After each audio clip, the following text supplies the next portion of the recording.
This is Beyond a Reasonable Doubt with your hosts, Mark Garrigus and Gary Smith. GPS, how are you this fine, the last weekend before Christmas? I'm well, Mark. How are you? Very good. You know, you've got the little one is the perfect age for this. So enjoy it. Take the time, enjoy the moments. It's the best. We're certainly trying. He got sick a couple days ago, so hopefully it passes quickly. It will. Yeah. They always it's the lead up to Christmas where they get sick. Speaking of Christmas, this week has been just a Christmas miracle in the legal world, hasn't it? It sure has. I don't even know where to begin because it's been just it's like a Thanksgiving bounty Christmas miracle all rolled into one. Not the least of which, did you happen to see the Alvin Bragg the Manhattan DA's press conference? I saw a clip of it on social media. I doubt that what I saw was the whole press conference, but I saw a bit. Yeah. Okay. So first of all, and we can play this in a second, they bring in Luigi Mangione as if they have just captured Osama bin Laden or the head of some large terrorist organization.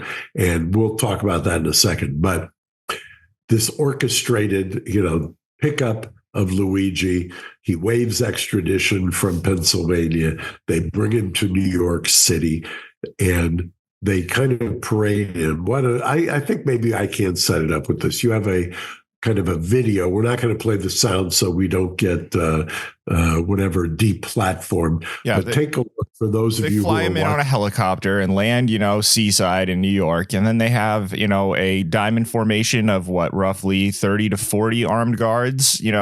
You see, including the mayor. You see windbreakers there from the joint NYPD, ATF Joint Task Force, FBI Joint Task Force, NYPD. I mean, this was covered on pretty much anyone with a camera covered this. It was. And this is the ultimate perp walk. I mean, we talk about perp walks, and I've talked about perp walks for years because the prosecution, who will go on in any number of high-profile cases and complain about the defense doing all of these things to jade the jury pool. And look at this perp walk where just wall to wall to increase the danger, to increase just raise the, as if they needed to, but they just had to amplify this. Now, mind you, against that backdrop, Alvin Bragg is doing a press conference, coming on the heels of the Trump prosecution debacle, coming on the heels of the Daniel Penny. Of the Penny verdict. And then where do we end up? He's announcing and he's congratulating and he's going through. I mean, it was almost painful, just all of the efforts of the various agencies. I mean, you'd think his arm was going to fall off from the patting of the back and the self-congratulatory. And they've got the 15th floor ready to perp walk him even down the hallway. And then guess what happens? What? The feds swoop in and take him across the street, and the feds are doing the prosecution. And I'm sorry for laughing because I know that it's not a laughing matter, but it is just such a zany prosecutorial comeuppance or one-uppance. I can't even tell you just how ridiculous it is. And by the way, Karen Friedman Agnifilo, who is representing Mangione, then leaves the state court because all of a sudden nobody apparently knew that the feds were going to just say, wait a second here, tap you out, hold my beer, I'm taking him across the street. Yeah, we're taking our ball and we're going home.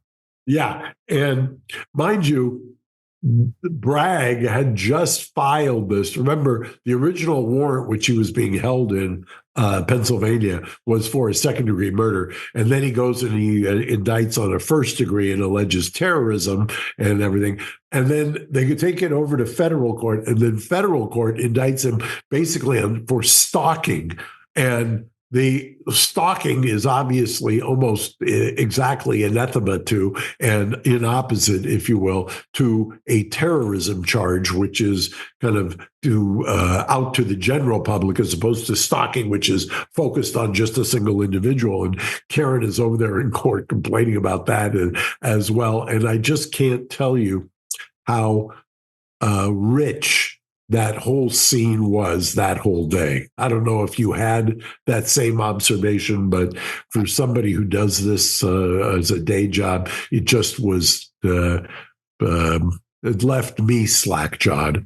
It was hard not to chuckle at some of the just ineptitude of the right hand not having the slightest idea what the left hand was doing, and the just contradictions in the charges. It was something to watch. I certainly had a similar observation. I'm obviously newer to the lens that you've been looking through for quite a lot longer than I am, but I noticed that as well. It was just absolutely ridiculous.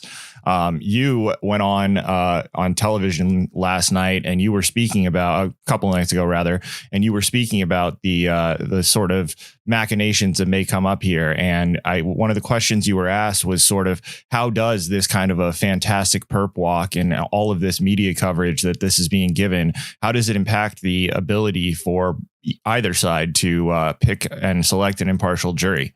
And I will tell you, want to be careful what you wish for if you're the prosecution. I saw a polling that in age, whatever it was, 29 or 30 and younger. 30 and younger, I believe. Yes, 41% are supportive of this young man. 41%. And that's assuming his guilt, they are still supportive. I mean, that's hard to believe. I've had cases where a client has not been adjudicated, and they haven't done the kind of dog and pony show that they did here, where they outlined all of their evidence to make sure that anybody who was watching would have no doubt that the presumption of innocence had been completely rebutted. And in spite of that, 41% of what you want to label as younger jury eligible people already are supportive of him, which is mind-boggling. You then parade him through there with that spectacle, and I think that the cynic in me says that just hardens the resolve of somebody who thinks that they're making an example out of him, as opposed to him who originally, you could say, was making an example by his actions. And not only that, they gave him a fresh haircut and let him shave. So, I mean, I don't know if you saw this segment of social media that I saw, but there was certainly a lane in social media the other day that was just concerned with how much better and more handsome he looks than these people already thought he was. Yes, there is a contingent of Americans and actually people around the world who find this man incredibly fetching or attractive. Yeah, that's been one of the more surprising things to me is that little niche focus on this person's physical attributes. I mean, whatever. I guess you can't ever predict where social media is going to go with something, but yeah, the fresh haircut and the shave was getting a lot of people's attention. Now, the other kind of interesting thing happening in New York, and by the way, they're going to house, because Mangione was snatched by the feds, they apparently are going to house him in the same 4 North where Diddy is being housed, in the MDC.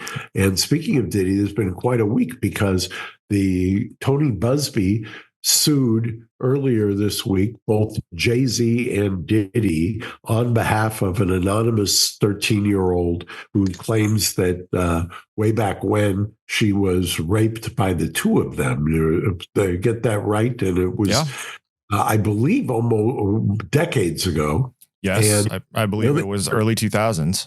Yeah, and only one problem. Her own father basically rebutted part of her story, saying, I did not drive 5 hours to pick her up from this after party.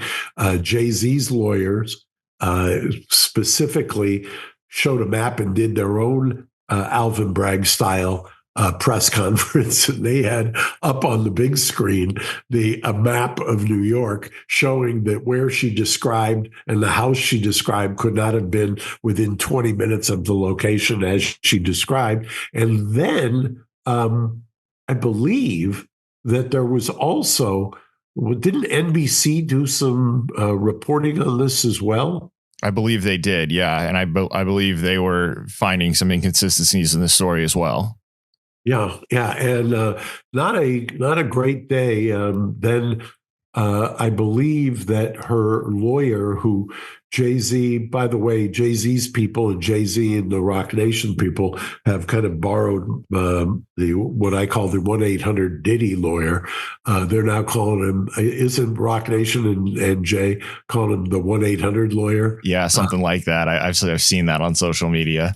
I should have seen you in this space, Gary. When I come up with these things, you ought to just either call up our friend Clark and get the IP protected. 1-800 Diddy should have been protected. And that back and forth has been, I mean, I'm watching that volley back and forth, and it's something. And then yesterday, did you see the post? Do you have the post that Roc Nation put up? Because apparently Mr. Busby, who we talked about, he defended Ken Paxton. Correct. Remember, Ken Paxton was the attorney general in Texas, and Tony was one of the lawyers and had defended him, I thought, ably. It was like an all-star cast in the Paxton trial. Now he's been sued by a number of former clients, and Roc Nation is not leaving that to the imagination, are they? No, they're not. I'm trying to find the tweet right now. I saw it yesterday. I just didn't have it ready right this second, but I will. As part of our free form. But I think they have former clients now, and the pushback between the two of them, and the fact that the so-called plaintiff, who was then 13, her own father disabusing his daughter of I don't remember any of this. I never drove 5 hours to pick her up, and blah, blah, blah. It really has exposed, I think, just some of the real faults with these unending statute of limitations and the reviving of claims that have already died, which, by the way, we've discussed this before. It does not work in criminal. There was a case, a U.S. Supreme Court case called Stogner, where in California, the legislature tried to reinvigorate the criminal statute of limitations that had expired. And the U.S. Supreme Court said, no, you can't do that. So far, the civil revivals, if you will, re-energizing, reinvigorating, and making cases that were dormant, giving them life again, has in some, for the most part, there's been exceptions, has survived. Here we go. You see where it starts off, Mr. 1-800 said today that Roc Nation is criminally responsible for his legal woes with ex-clients / ex-lovers who are accusing him of transmitting venereal diseases, assaulting, falsifying court documents, and stealing client monies. No and no. God is behind that sunlight you keep referencing. We are not the source of every sunlight you get, but Roc Sunshine is coming your way, Mr. 1-800. Shameful. I'd only have one criticism of that when you put it back up, if you watch it here. I wouldn't, and this is I readily admit this is my problem. When you call him Mr. 1-800, it shouldn't look like 1800. Yeah, it looks like you're talking tequila. Yeah, there should absolutely be a dash. And that's, I think, why I was having trouble finding it, because I was searching for Mr. 1-800, because that's what it should be. This looks like Mr. 1800. Right. You don't want Mr. 1800 if you're trying to insult a guy. Mr. 1800 is like going, hey, Mr. 1942. Yeah, Mr. 1800 we'll save for that Garrigus and Garrigus Christmas party, all right? Mr. 1-800's for in the courts and social media. It's a different game, guys. Come on, get on the branding here. I mean, you can call him Mr. .18. You can call him, but 1-800, the way they've got it in the tweet, looks like 1800, which is, as we know, is a tequila. Yeah, exactly. You got to have the dash there. Get your branding right. Exactly. Gary's going to, and Gary, going forward, when we come up with one of these things, I'll get Clark on the line. Get Clark on the line. Exactly right. Exactly right. Now, there was a couple of other, interestingly, I think I said this on a show that I was on this week. This was not exactly a high watermark. Speaking of state prosecutors, was not a high watermark for state prosecutors this week. Alvin Bragg being one, but Fani Willis. Did you see this? I did. She was disqualified from the Trump case. That it's talk about a body blow. Yeah. So, well, let's talk about body blows. She at first, do we have the Trump tweet so that we can reset this? Maybe it was a Truth Social where Nathan Wade was on the stand. For those of you who forgot or missed our episodes, the Nathan Wade was the special prosecutor that was hired by Fani Willis, and it later turned out happened to have more than a supervisory role. Or she happened to have more than a supervisory role, and they put him on the stand. As I remember, the once and future president posted something on Truth Social, which, by the way, I think he put $4 billion of that stock into a trust this past week as well. So his fortunes have certainly turned around, but the Judge McAfee in the Georgia state case did not disqualify Fani Willis at that point, but basically gave them the option of keeping the case, staying the course. If Nathan Wade resigns, he did resign. The defense said, no, that's not good enough, took it up on appeal. Now, Judge McAfee did not stay the matter. The Court of Appeal ruled this week, no, the subordinates, namely Nathan Wade, derives their prosecutorial authority from Fani Willis. You can't go downstream to Nathan Wade and disqualify him and yet keep Fani Willis on for these prosecutorial shenanigans, and they disqualified Fani Willis. I will tell you what's going to come next, and I have not. And as you know, we've had some of the lawyers involved on the program, but I've been here, done that before. Once you have the disqualification, next up is a motion to dismiss, and the motion to dismiss will be based on if there was a disabling conflict, a conflict so bad that you have to disqualify the prosecutor, and that's the prosecutor who brought the case in the first place. A lot of people would say fruit of the poisonous tree. I guess in a more literal or lyrical way, yes, but that would void ab initio the entire prosecution, because if you had a prosecutor who was disqualified later on, then their actions should be disqualified. Their actions were indicting the one-time and former president. So he will now have completed the hat trick there. And at some point, the judge in New York is either going to dismiss that case or the Court of Appeal is going to vacate it, because there's no way to proceed on that case. And let's talk about that for a second. The judge in that case has not, he would not dismiss, but the Court of Appeal is not going to let those convictions stand. The fact that there was a subsequent ruling from the U.S. Supreme Court that said that the presidential immunity would bars the prosecution or grants you immunity from the criminal prosecution. And the fact that so much of that trial in the state court was premised on presidential actions, presidential conversations. Remember, Hope Hicks was called as a witness in that case.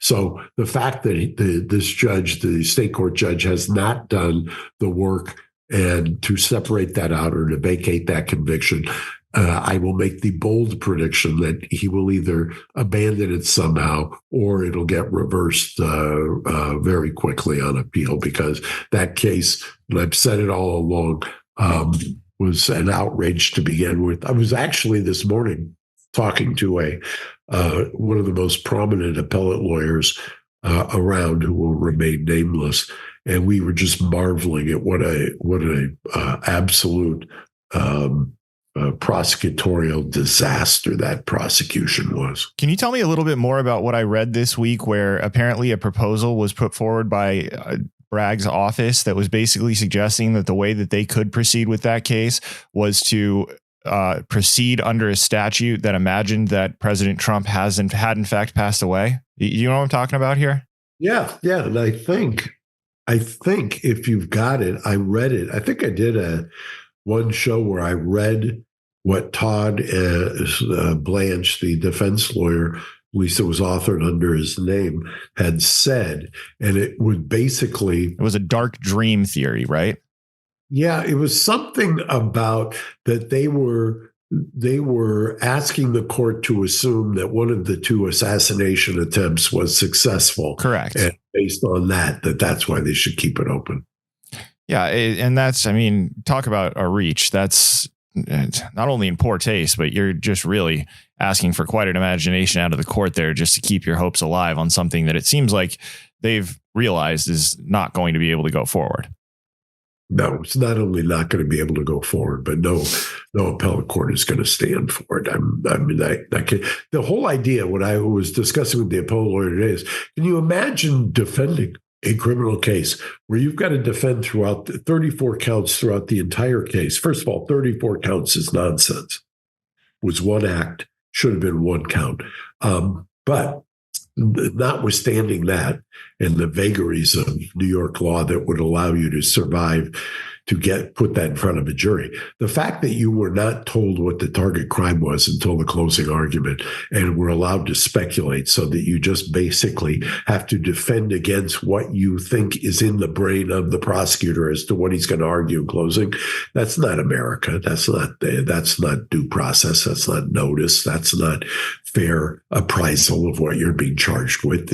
You have no idea of how to prepare. You don't know how to cross-examine witnesses. And by the way, every time you try and cross-examine a witness, your objections are getting sustained because they're irrelevant. Well, they're irrelevant because you're having to guess what the hell the prosecution theory is. I mean, it's really a kind of a fanciful, imaginary Dostoevsky-like War and Peace type creation. Well, we'll be watching along as it unfolds. I'm sure that it will, and it's just a matter of time at this point.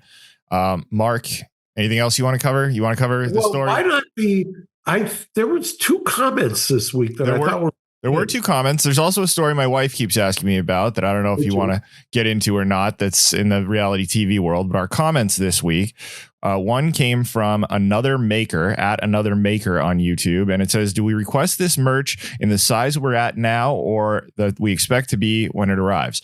First of all, rude. I like that one. Yeah. I personally like that one. Well, as the person who's shipping them out, it's a dig at us and the operation of getting the merch out. Got it. Wasn't lost on us. All right, I'll send that up to 4 where the shipping actually happens. But never mind. And then also, I like this one. This one's from Robin NV42. I believe I'm reading that right. It says, if you like your legal drama served with a side of humor and fewer fake courtroom tantrums, Beyond a Reasonable Doubt is your new favorite podcast. Mark Garrigus takes you inside the high-profile cases, dropping legal knowledge like it's hot. Big shout-out to Gary, though, for translating Garrigus into plain English. Without him, we'd all need a law degree. Thanks to Garrigus' sharp wit and Gary's legalese to English dictionary, I now question everything about the justice system, all while laughing. I love these two men way more than a lesbian should. Big love from Wisconsin, boys. Happy holidays. Well, thank you so much, Robin NV42. We really appreciate it. And to both of you, digs alike, you get your merch. So another maker and Robin NV42, keep an eye out on your YouTube account. I'll drop a comment underneath each one of your comments with instructions on how to submit the necessary information, and we'll get your merch out as soon as is practical. How about that? I love it.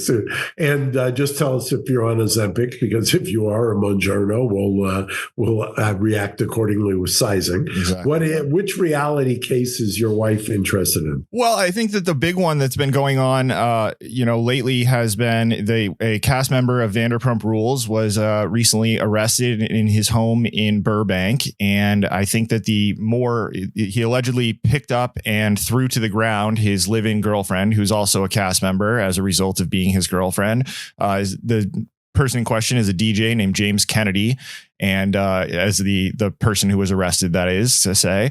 And what's come out since, that was sometime early last week or maybe the week before, but what's come out since is that apparently the production company that is responsible for that show and making that show was actively investigating reports from inside production company sources and staff members that he had been violent with several people. He had sexual relationships in recent times, and that while the investigation went on, he was allowed to continue filming the show. He was allowed to continue in promotion, including going to BravoCon, which is the big conference that they film and distribute on Peacock. And it's just, people are starting to get very outraged that someone who has an on-screen and off-screen history of problematic behavior was being investigated by his bosses for the exact allegations that he was then eventually arrested for, and was allowed to continue making money and filming the show and participating in all of the production and promotion. Well, and this intersects with one of my clients. So remind me next week, maybe we'll have her call in. There you go. All right. Well, tell your wife she's got a finger on the pulse of the cases in the office. I will. All right, Mark. Well, thank you so much for making some time for us, and have a very Merry Christmas and a happy holidays to however you all celebrate. And we will be back one more time this year, I believe.